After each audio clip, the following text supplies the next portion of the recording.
A warning to all about to listen to this podcast. The following audio may contain spoilers, inappropriate language for younger viewers, and those who are easily offended, and above all, bad opinions. You have been warned, but for now, let's get on with the show.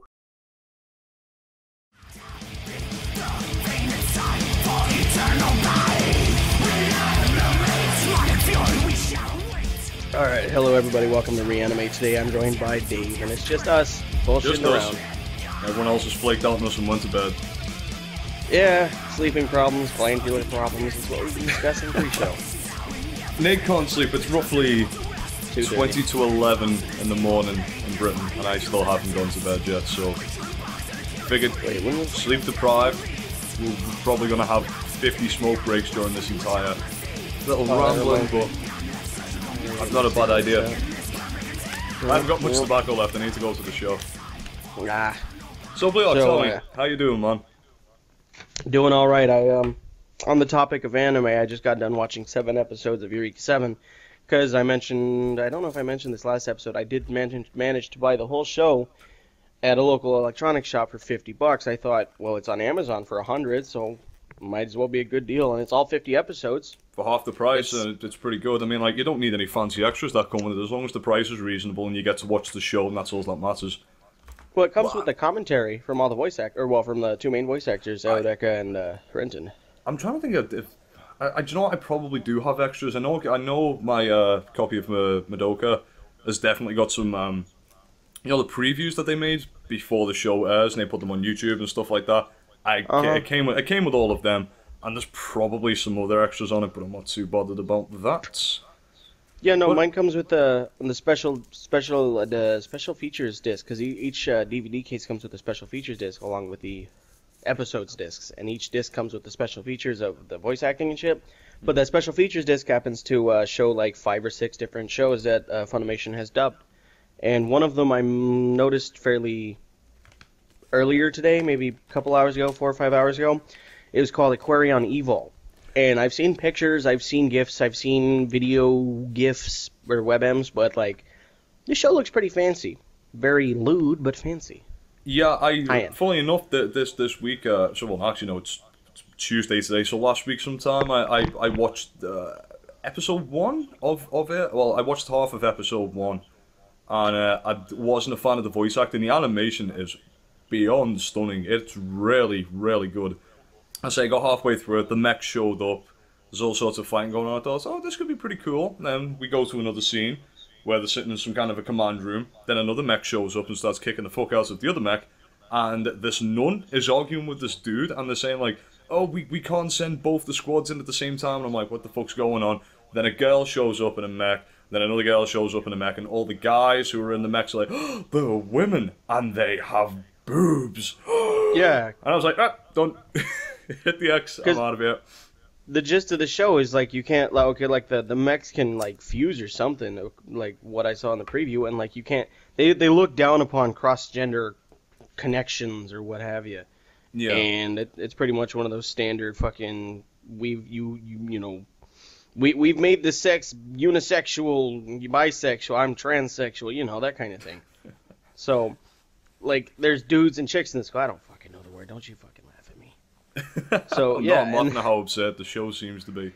Yeah, no, and then in the preview, like you can take all kinds of things out of context. Like right in the preview, they're like, "What was it like doing it with a boy?" She was like, "It was weird, but I kind of liked it." And I was like, "Bet you if you heard that in the other room and you didn't know what was going on, it sounded kind of iffy." It's funny because I was watching it in my mom's living room because like the TV in my living room doesn't work, so I was like, "Whatever, TV's on full blast, mom's in her room, whatever." She might hear it, I don't give a shit. We were discussing this not too long ago. I was saying, I've got the weekend, my dad's fucking off camping for the weekend, so I've got the run of his house. And I'm not sure if I'll be taking my PC with me, but the only other entertainment I've got in his house is pretty much just myself, a Blu-ray player, and a big TV screen. A big television. And I thought to myself, well, this would be a nice time to, you know, catch up on something. I mean, like, obviously you guys can't see this because this is all just an audio recording, but for this weekend I've got lined up... Oh, crap, my headphones are falling off. They are, it's true. I can see his headphones have fallen off. My headphones are back on. Headphones. Oh, So, number one, probably going to rewatch Eden of the East because I haven't seen that in a while, and it's a pretty good show. Very big fan of that. you get the Blu-ray. I did get the Blu-ray, yeah. That was Like all the ones that you have, though, yeah, they're all Blu-rays, right? Yeah. Except for this weird thing that I found. I probably told the story before, but I'll say it one more time. I was in a charity shop not so long ago, and I noticed this DVD. Fruit baskets. Now, I took one look at it and I thought, that's anime, that could be good. And it's only £2. I'll buy it. Took it, brought it home, about to unwrap it, and I read the back, episodes 20 to 26. So you got gypped.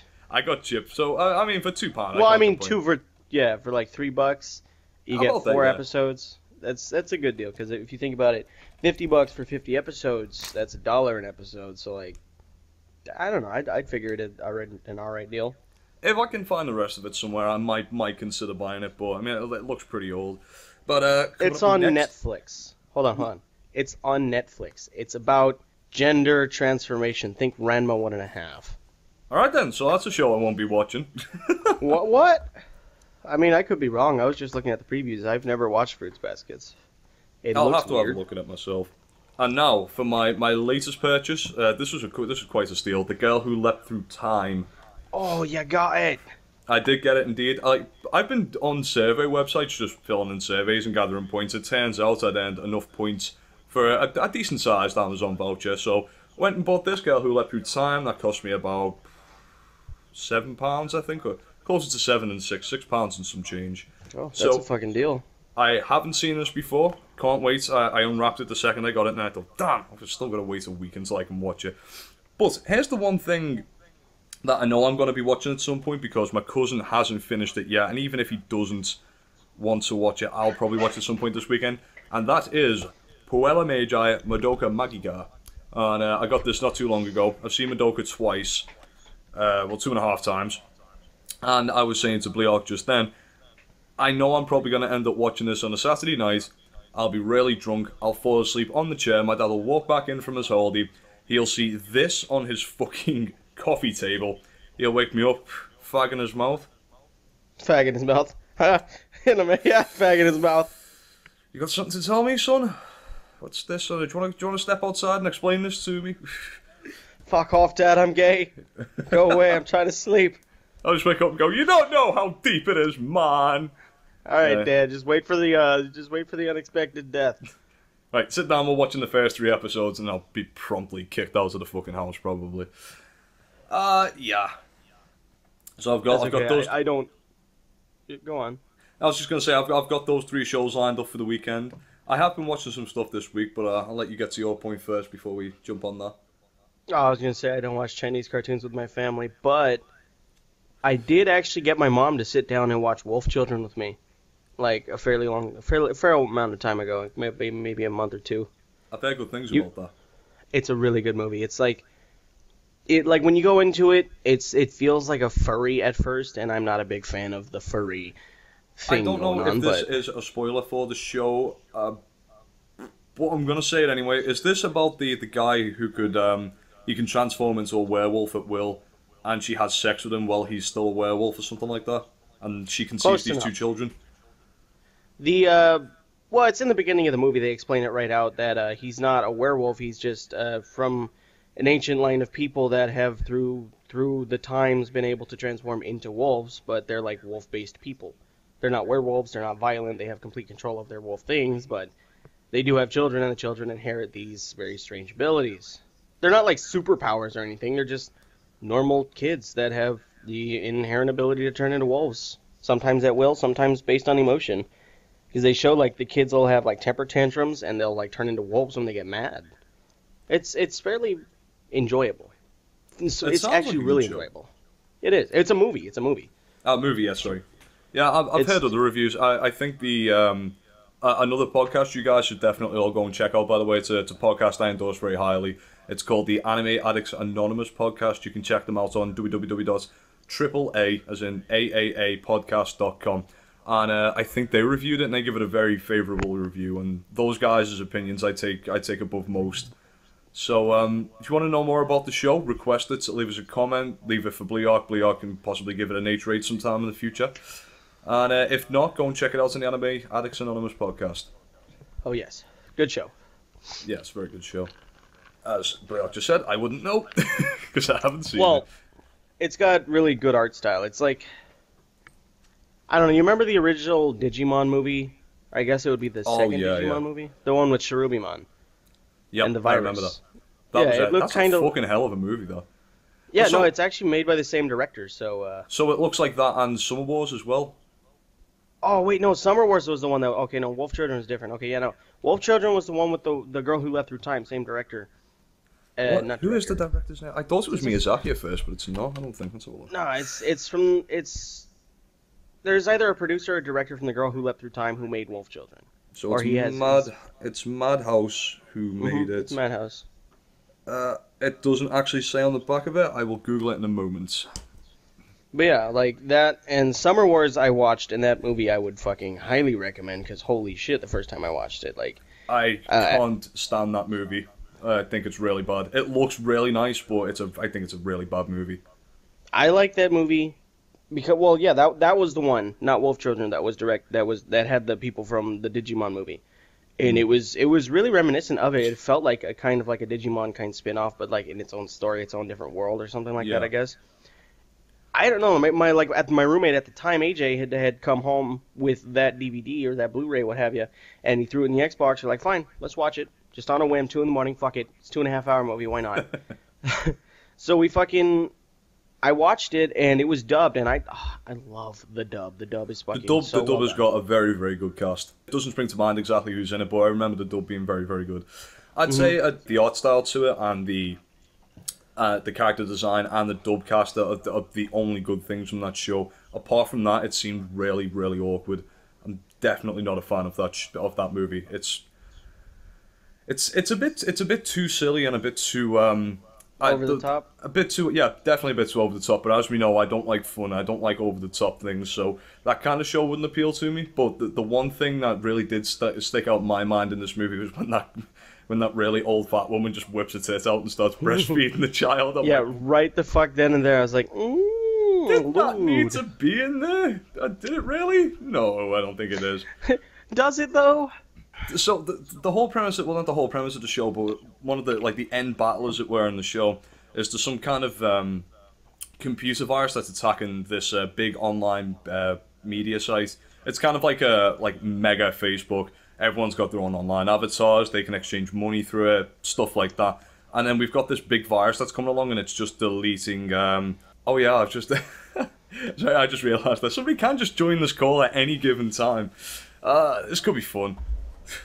Nobody, capital letters of course, nobody join call talking about little girls. That should stop Stu from joining. Yeah, definitely. Yeah. So, because we normally have it in 2 separate Skype calls where we have like 50 people in one and just us in the other, and we accidentally the call, so... I mean, we could just move into the other call. But anyway, so we've got this main computer virus, and it's stealing people's avatars and taking on different forms, different personalities. And we got the guy who created the virus. He's doing a super elite hacksaw skills with the keyboard, trying to get rid of it. And then we've got this other guy who's the little quiet kid who barely says anything, but he is the #1 player in the little fighting game that they've got inside of this giant media social website, and he's actually fighting the virus as 2 players, 2 characters, and he's fighting a virus in a game. That's just so absurd and so overly dramatic that it's completely unnecessary. Well, we forgot to mention the game that they're playing. I forget the name of it, but it reminds me of The World. Maybe the game is called The World, or maybe I'm thinking of Dot Hack or something, but the game itself is so large, it affects media. People can transfer money shares. Businesses own entire representatives on this game. This game is an actual life that affects life as it is. So if the computer were to crash, the economy would crash, or the game were to crash, the entire economy would crash in certain areas, That's why the virus is getting so strong, because it starts to control other computers, i.e. the nuclear bombs. Spoilers. Yeah. Just kidding. No, like let's just throw it in there. That's foreseeable. Like that's Digimon. Actually, and all of the that's the exact Digimon story. And most of the online avatars as well, they look pretty much like Digimon as well. Like the guy I was telling you about who's fighting the virus like in this fighting game, his avatar looks exactly like what I can imagine a Digimon would look like. But except just for like rabbit. But bring a quick. I think we're gonna have to change the Skype calls in just a moment. But I'm gonna give this the 3 R's. I'm gonna say 4 out of 10. I say like the animation is fucking fantastic. The dub cast is phenomenally good. The character designs are pretty good, but the story's a bit over the top. It's way too dramatic for my liking. And recommend. I don't know. Maybe some people would get a kick out of this. I'd recommend it to people who maybe are a fan of the first Digimon movie, maybe who don't mind over the top stuff, and it's very feel goodsy. We're all moving towards one big feel good moment at the end of it. So if you like that kind of stuff, go for it and rewatch. No, I don't think so. It's not for me. Bleeark? I would totally give this show at least an 8 out of 10, just because I did enjoy it. I'm a sucker for slice of lives, and they throw in romance, and God knows I'm a sucker for romance shows, especially if they're well done. And this show, in my opinion, is well done, but like, to each his own. I like the show. I like the animation. I like the story. I'd fucking recommend it to anyone who enjoys a good cartoony style anime, and I'd recommend it to anyone who likes a family-friendly movie. So yeah, I'll definitely be rewatching it soon too, by the way. That's actually pretty good, yeah. It's a very family-friendly movie. The breastfeeding aside, it's a very very family-friendly movie. I mean, I'm sure it's common in Japan for old women to just pull out their tits and suckle a child. But I don't. I'm not in Japan. Tentacles, monsters, and little girls. That kind of thing. All right, okay. Now there is something I did want to bring about, because this is something I haven't discussed with Bleeark, but it's an idea I've had in the back of my mind for a few days now, and I think it's probably going to be worth us implementing it, especially like considering by the way, you guys getting active in the comments section, pretty good. Thank you very much for that. We very much appreciate it. And to the guy who apologized for spamming, you fucking spam away, man. More than happy to have as many comments as we can. Yeah, no, so express your opinions. If you have something to say it. If positive, negative, feedback is feedback. And if it helps make the show the better, then, I'm down. I'm helping. Or I'm down. All feedback is appreciated. But I did mention in a previous podcast at some point we are going to switch to, well, not necessarily switch to, but when maybe there's a week or two where there's no big news or there's no topic that we want to debate with each other, we're going to start having collective reviews. That's going to be in the normal podcast. We're going to still be following the same format. We'll intro, we'll talk a little bit of bullshit, then we'll probably do a collective review, finish it off with weekly watches. Basically what the show was like back on our old channel. So if you listen to our first 3 episodes, don't, by the way, because they were awful. but actually no, they weren't too bad. But we're going to start a collective review now. When we do the collective review, we're going to... I'll be opening up a My Anime List account. If you don't know it, just Google My Anime List. You can find it's on there very easily. I'll leave the link to My Anime List in the description. But from now on, whenever we do a collective review together, we're going to putting those up on the MAL accounts possibly. And the MAL account is going to be used mainly for when an individual on the show, on the podcast, one of the podcasters, if you will, whenever we review a show and we really think it's worth mentioning and we really think it's worth your time watching, we're going to start putting them in the MAL account from now on. I'm going to be adding a few ones that we'd all definitely recommend, like Infinite Stratos, No Big Secret. Infinite Stratus. That's really, everyone's guilty pleasure. Let's be fair here. That is a good show in its own little way. Everybody on the Anime Bro podcast who's watched Infinite Stratos loves it, because as we say, it is a guilty pleasure. It's a really funny mech show. That'll be in there. For example, I think I'm probably going to be putting Rainbow in there, which is a show I'll be reviewing in the not too distant future. And I don't know, Bleeark, is there anything you're going to be putting in there straight away? Yeah. So by the time that this show is up on YouTube, the My Anime List account will be up. If ever you're sure for review, recommendations, whatever, go and check this out. Only the best of the best shows will be on there. So, for example, I'll be putting the likes of it always comes back to it. Fate Zero, Infinite Stratos will be in there, among other shows. I say Rainbow is probably going to be in there by the time I finish it. Bleeark, is there any shows that you'll be putting in there? Off the top of my head, I can't think of any, but I'm sure there is. So, hold on. I would put in Eureka 7. Yeah, like I said, that's my 10 out of 10. Like, you can jump into your mini review of Eureka 7 right now if you want to. Oh, I fucking love Eureka 7. Okay. I watched that show as a kid. Dave, please, can you talk to James while I'm trying to think? Because I'm thinking about talking to James, and God knows I'm retarded. I watched it as a kid. I watched it 13 years old. They aired it on Toonami, an American broadcasting network. Or not Toonami, it was Adult Swim. American Broadcasting Network on Cartoon Network. Past a certain nighttime it was on Adult Swim. It was for adults.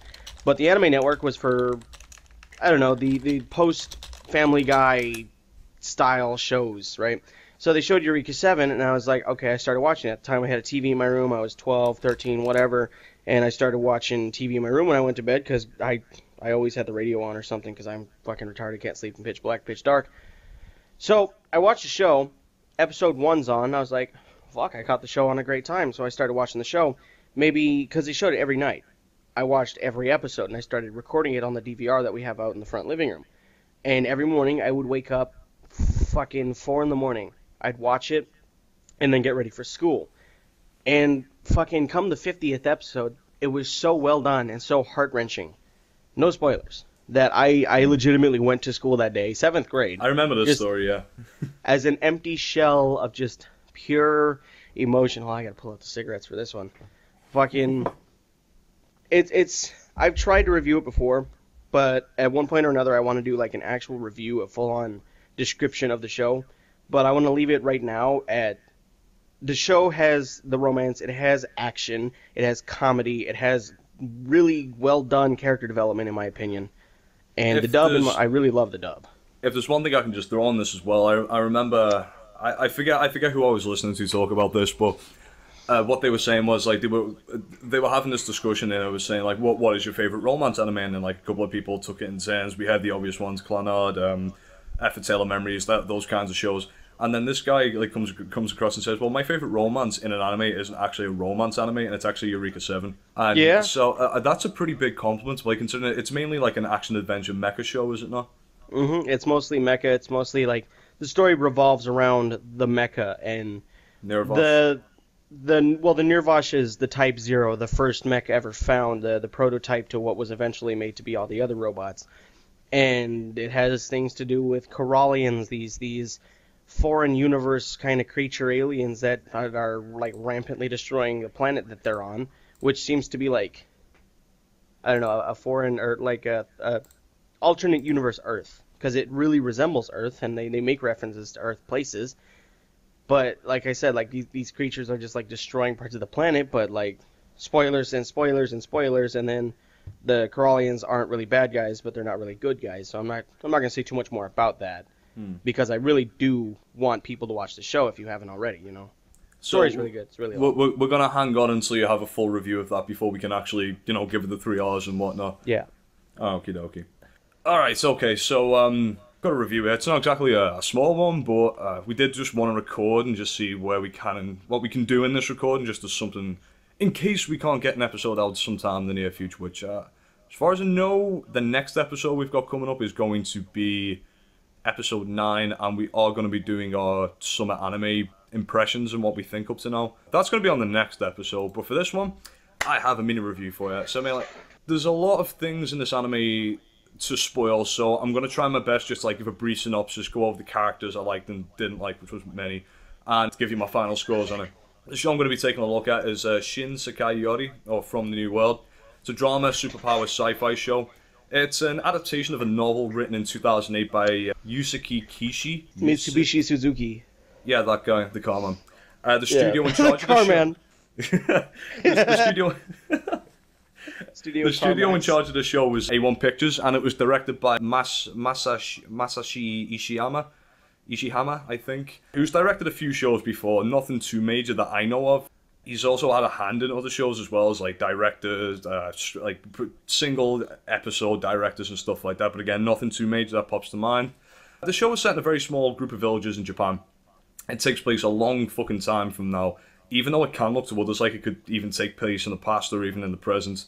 In this day and age, the world is ruled by people who have the cursed powers or the god power. It's called Kansas, which is essentially imagination power. You think hard enough, you can move extremely heavy rocks, conjure up fire, create mirrors out of fuck all, and you can even levitate these walking, talking, oversized, bald guinea pigs, and I'll get into that in a while. Well, I mean... Yeah, they're very interesting little mini character guys. I'll get onto that, and they got a fucking fantastic name called Queer Rats. I like it. I like it a lot. The 12-year-old and Sam just went, queers. Yeah. Funny words. Penis. So for the majority of the show, we follow the main protagonist, a girl named Saki Watanabe, and her little group of friends whose names I don't care to remember because they all have the personality of a shocked brick. I mean, seriously, like, these people spend way too much time, like, pulling shocked faces and going, and crying all the fucking time. But anyway, we follow this group of bricks learning how to harness and control imagination power over a 2-year period or so. After a little while, they get sent on a field trip on their own. While they're on this field trip, they get the smart idea to go out looking for a potentially dangerous animal because, you know, why not? What could possibly go fucking wrong?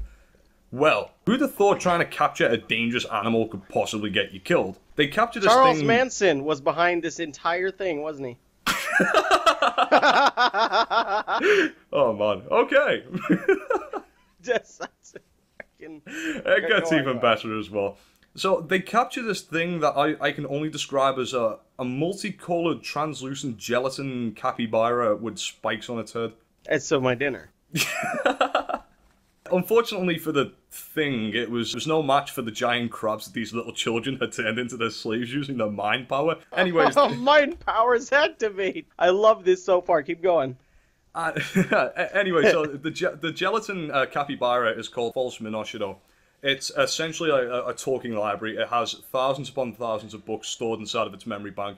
Ask it a question, you get an answer. Very detailed one at that.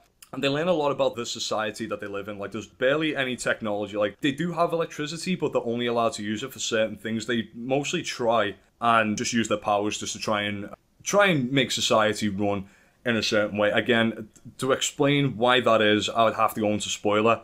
And again, I can't really go into spoilers because, like, as you said, Bleeark, well, I'm not gay and I don't like to give out spoilers, so... Wow. So more specifically, this False Minoshido specifically tells them how it was that in the first place that the society is set up the way that it is, why people keep on disappearing, and about what Earth used to be like many, many years ago. So they get told so much information that their lives are actually like put in danger just simply by knowing these things. That aside, the show is more of a coming-of-age story. We follow this group of kids whilst they grow up, and we watch as they try and understand why it is that society works the way it is. Now, this might be a concern to some people when I first jump into the show, because when I first started watching, I was like, oh man, I don't want to watch a couple of 5-year-olds running about using imagination power. But they do grow up, they get older, we watch them progress as kids, we watch them with quite a lot of character growth in there. It's cruel, it's unforgiving, and it's depressing to watch these kids have to live most of their life in constant fear of fucking up because of the repercussions of what they know and what they've just learned from this False Minoshido. At first they're angry, and they don't understand why society has to work the way it does, but as they grow up, anger turns to understanding, and then understanding turns into acceptance. It kind of reminds me in a way of when I was growing up, when I was young. I didn't understand why my parents wouldn't let me watch so much television, you know, limit my video game time, made me do homework, set curfews, kept me away from certain areas, fucking yada.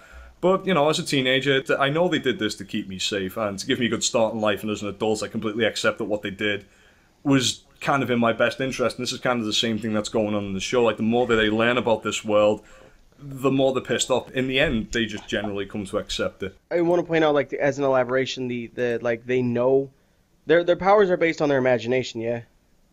Pretty much, yeah. It's kind of like the more you focus, like, the more likely you are to be able to do something. I'd say the powers do vary from time to time. Like, they travel around mostly by canoe, so, like, they can speed up the canoe with mind power, they can create mirrors, and they can create fire as well, and they can levitate and stuff like that. It's weird and wonderful, to say the least. The danger of the show comes from the fact that they have this almost all-knowing, omnipotent being telling them things, and because they're young, they have this ungodly imagination that since they know these things, they can bring them to life. No, it's not really that. It's more to do with this false Minoshiro, as it's called.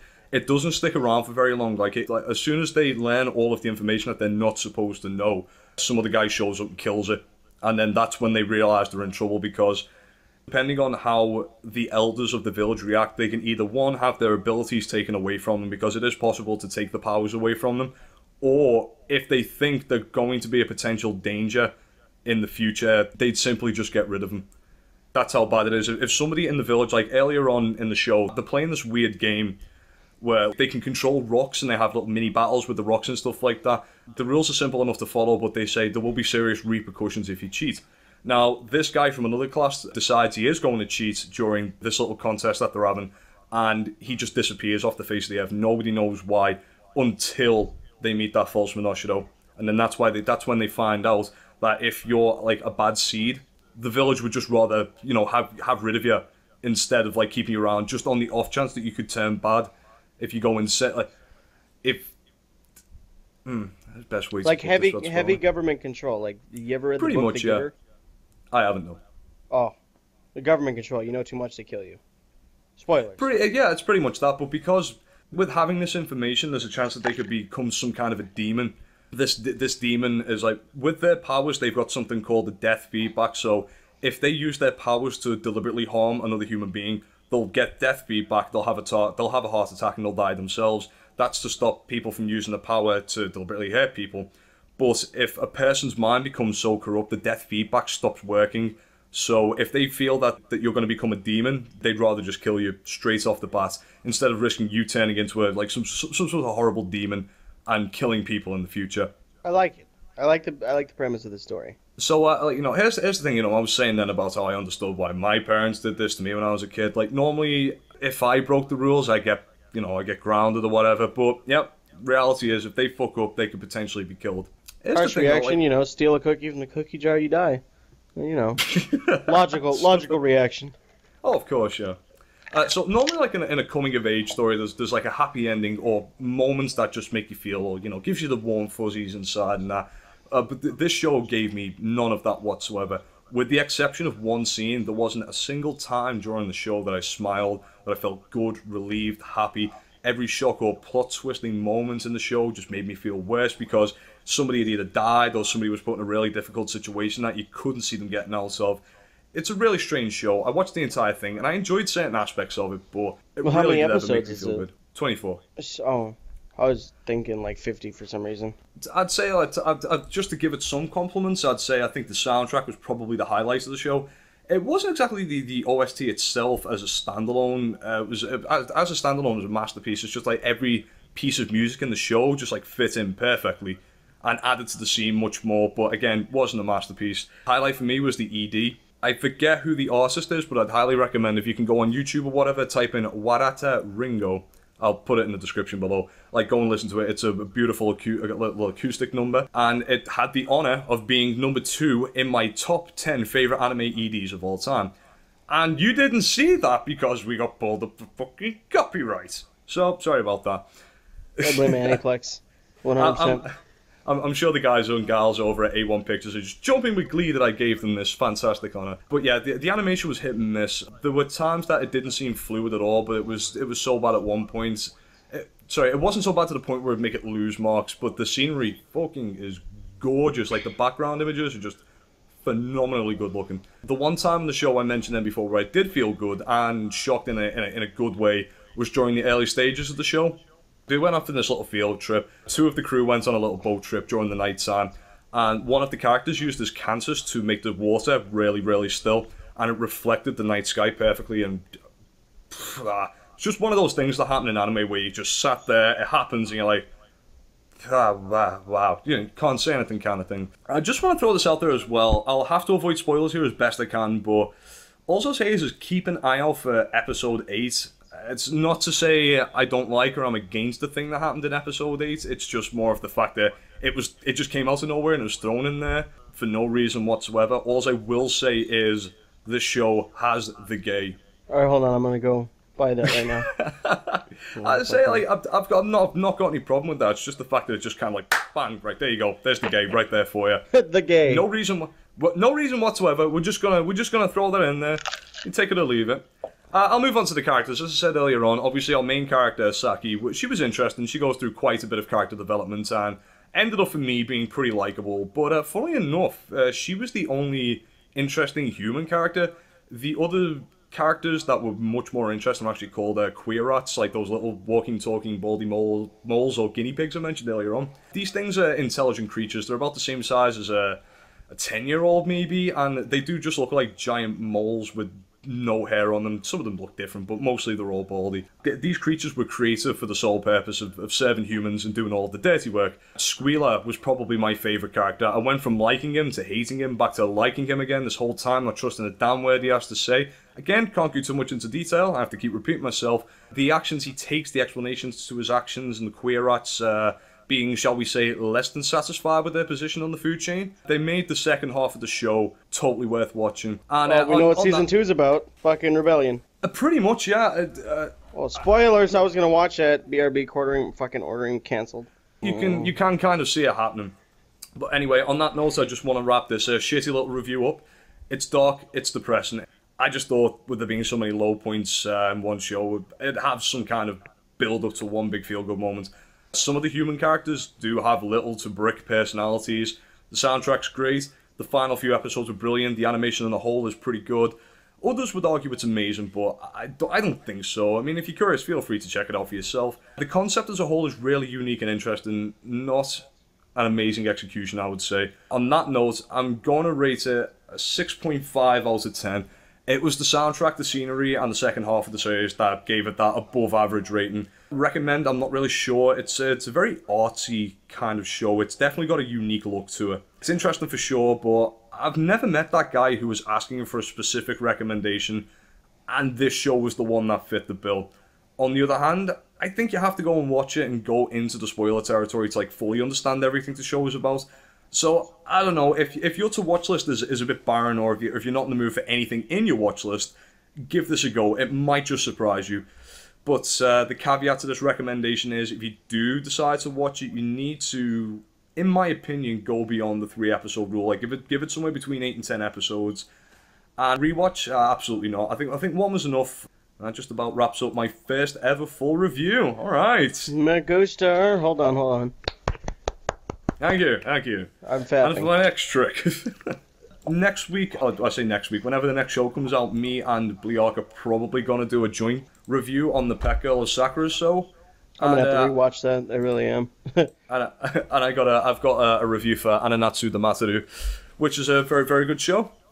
And that's what I've got right there. So Bleeark, you been watching anything? You know, not lately. I've been trying... Fuck, I got swamped with work all week. I've been working fucking... Every day. I think I've only got like 1 day off this last week, but this next week I'm going to have 2-3 days off, so I'm probably going to be watching things then. But I do have a topic that, if you want to cover it... Happy to. The topic of scenery, you remind me, there's a lot of shows out there that maybe the characters themselves don't look the best, but the scenery in the show is really good. So, I don't know, are there shows out there that you enjoyed specifically for the scenery? And there's 2 or 3 right now off the top of my head. Just specifically for the scenery, when you originally said that, you said maybe the characters don't look as good, but the scenery is like mind-blowing. I'd put Madoka in there because I don't like the character designs of Madoka, but the background images, the scenery, and all those shows to the Witch's Labyrinth, to like the real world, all look stunning. Oh, like, the Witch's Labyrinths are fucking beautiful. They're all so well done because they're unique. That wasn't my favourite scenery in Madoka though. My favourite scenery would have to be when they're sat on top of the school roof, like the couple of times they've been there, with the clouds swaying about and the church in the background. It's just... And the first time I seen it, I did watch the TV release, and it looked good in the TV release, but when they got the money to turn that into a Blu-ray, they just turned the quality up to 11. Meanwhile at utterly Shaft. Phenomenal. Did you, they show, there's a picture that Matt posted on my Facebook not too long ago of the TV version while they're sitting on the roof. The fence in the background is just a normal chain link fence. Then in the Blu-ray version, it's this really fancy looking fence, and then in the movie version, the movie adaptation of the series, it's this super high-tech fucking fence that's probably costed $1 trillion just to erect the fence alone. Like, why is it that as the budget goes up, the fence gets bigger? Like, are they building the fence as the show goes on? Like, the building was in construction during the show. It's happening IRL, like V for Vendetta. I'm willing to bet there'll be one guy who was in charge of like those scenes on the roof specifically, and once they give him a budget, an upgrade, or they give him more time, he was just like, do you know what? I was really happy with it, but I couldn't sleep at night because the fences in the original was so bad. I really, really have to try harder. And then the next time, he'd done it really well, but then had like another time constraint. So he went, when the movie comes around, I'm going to fucking blow them away with how good this fence is going to look. Yeah, when the movie comes around. Not if the movie comes around, when the movie comes. Because this is Shaft we're talking about. But like, yeah, you've seen High School of the Dead, yeah? Nope. No. Really? I haven't seen High School of the Dead, no, but it is going for very cheap on Amazon at the moment. I was actually considering buying that. I've watched it like a good 5 times now. And I know it's super fucking fan servicey, but I've been told the comedy's pretty good, so I'm willing to give it a go. The director of the show had been a director of hentai previously, so when he made the show, he's like, I'm not gonna change my ways. You know, why fix what's not broken? That's my stamp of approval. That's my art style. So basically, the characters have, extra D cup titties, maybe H cups, whatever. And, there's pantsuit shots everywhere. So it's pretty ridiculous. And by pretty ridiculous, I mean, like, this is not a show you want to watch with family. This is a show that you'd probably watch alone, or if you have a friend that's, like, exactly like you are, and you're not weird, but, like, he's not weird, but you're both weird for watching it, that's the show for you. The environments in High School of the Dead are so well done. Like, on the next Netflix version, that might be the BD version versus the TV version. The environment was so beautiful. They paid attention to every little detail, every little sakura flower that fell off the tree, every little petal that fell off a flower. Everything, the cities, the tanks, the cars, the fucking buildings in the background, the lights, everything was so well done, as opposed to Torpedo Titties, the characters, And that's a show that I would only recommend if, environmentally speaking, the scenery was good. But the show is my guilty pleasure. I love the show. I just love zombies, and I love the whole high school scenario, and I love the idea of there being one fat otaku who likes guns. He went to America. He learned about guns. He just, happened, whatever. You're right about the whole full circle thing again, because I'm racking my brains now trying to think of a show where I didn't like the characters, but I loved the scenery or the background or whatever. But again, I've got to go back to Fate Zero. I mean, like, if the thing that pops to my mind straight away is the first fight between Lancer and Saber. If you go back and watch that, like, the attention to detail on that is insane. I mean, like, to every single strand of hair on somebody's head, to the lens flare from the lights at the docks, to the particle effects whenever something ever gets broke. Fate Zero was well done anyway. Like, the art, not the characters as much, but like just the sheer amount of detail. Like, the frames in the show, I'm sure, exceeds 23. Like, the standard frame rate for a TV aired version of a show is 23 frames per second. And I'm sure most BDs are up at 30. I'd put Fate Zero at 35. That show was, like, very fluent in its animation. So just Studio on top of it... Table, they have to be at least a couple of years ahead of every other animation studio. Like, nobody even comes close to what they've done. They touched the Karen no Kyokai movies as well. Yep. I've seen the first one of them. I intend on watching the rest at some point in the not too distant future. They're going to be, you've heard me mention it many a time before, but I'll mention it again. There is going to be a remake of Fate's Day Night, and that's coming out in autumn. That's probably the show I'm looking most forward to, like, this entire year. I've been told that the animation in this new version of Fate's Day Night is going to be better than Fate Zero. So I'd put my bets on it, because I bet you... When did Fate Zero come out? 2006, 2007? 11. 2011. Oh, well, fuck, I'm out. I'm fucking off. I gotta bet, like, the minute they finish Fate Zero, they're like, alright, let's start Fate Day Night right the fuck now. And in 2 years, they finished one episode. Then the director walks in and goes, you guys really need to pick up the pace here. Yeah, so episode 1's gonna look fucking fantastic. The rest of it's gonna be like stick figures. Yeah. Like actual, literal stick figures. Another show as well, I didn't think the animation was too good. I mean, acceptable, definitely. Nice, definitely. But one show where the scenery outclassed the actual animation and character designs itself was Dusk, Maiden of Amnesia. Oh, fuck yes. Dusk, Maiden of Amnesia had, like, the backgrounds, the trees, the school. That's the one show. Like, I can think of shows that would like probably signify different seasons. Like, for example, like winter, you go straight away to Toradora, and I think of Effort Tale of Memories. When I think of summer, I think about Waiting in the Summer. Pretty much any slice of life or any show where those fucking stupid cicadas or cicadas are fucking buzzing their ass off. Just made of Amnesia, like the one show that really signifies autumn or fall to me. And the visual, like the backgrounds and that perfect, like the OP to like the outside of the school and stuff like that is just covered in fallen leaves, and it looks really crisp and really fucking nice. And inside the school's great as well. One show I'm gonna mention is Eureka 7 AO, not Eureka 7, but Eureka 7 AO, because Eureka 7, made in 2005, obviously probably had budget limitations given that it's 50 episodes, so. It doesn't look the best, and it looks like it came from 2005. It's not the best animation. It looks beautiful. It's gorgeous for what it is. But AO, with these 2013 style graphics, these new age anime graphics, they're so gorgeous. The show itself is a color splash, just shouting of colors. Eureka 7 AO, what it lacked in its own original story, what it lacked in just what a show should have, it made up for in this soundtrack that blew my mind, and in environment, scenery stuff, colors, in everything. It like the sky, because there's scenes in space, there's scenes on Earth. It's so fucking beautiful. Just that in and of itself makes the show worth watching. Another show I want to throw on there, and this show is in no means has bad character design or bad animation. In fact, they've got top tier character design and animation. But this show, I'll probably say either this or Madoka takes the award for the best looking background visuals, and that is by far and away fucking Psycho Pass. That show had CG in it, but the CG was integrated so well you could barely tell. And they put the CG into like the background, and they put it into the guns and whenever things are moving around. It's not exactly like a color splash as you mentioned about Eureka 7AO. It's got more of a dark, gritty cyberpunk feel to it. And the background and the especially the main police headquarters just look fucking utterly phenomenal. I can't think of anything that looks nice in that. I say maybe Madoka, maybe I haven't made my mind up quite on that yet, but Psycho Pass definitely gets a mention there for amazing background splashes. And I'm going to say one more thing as well, because I really don't like the character design in this, but I would say Axel World as well.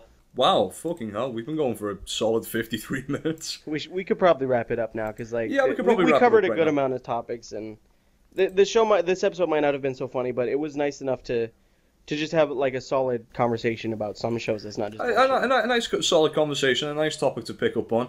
To wrap this up, what do you think? Are there any shows in your mind in particular that you didn't necessarily like the character design or the animation, but the background just blew you away, like say Shinsekai Yori did for me, Psycho Pass, the shows we just mentioned there? What did you think of my review of Shinsekai Yori? Let me know what you think. What did you think of the show, more importantly? I want to know what you think. Don't forget to check out our Mal accounts at myanimelist.com.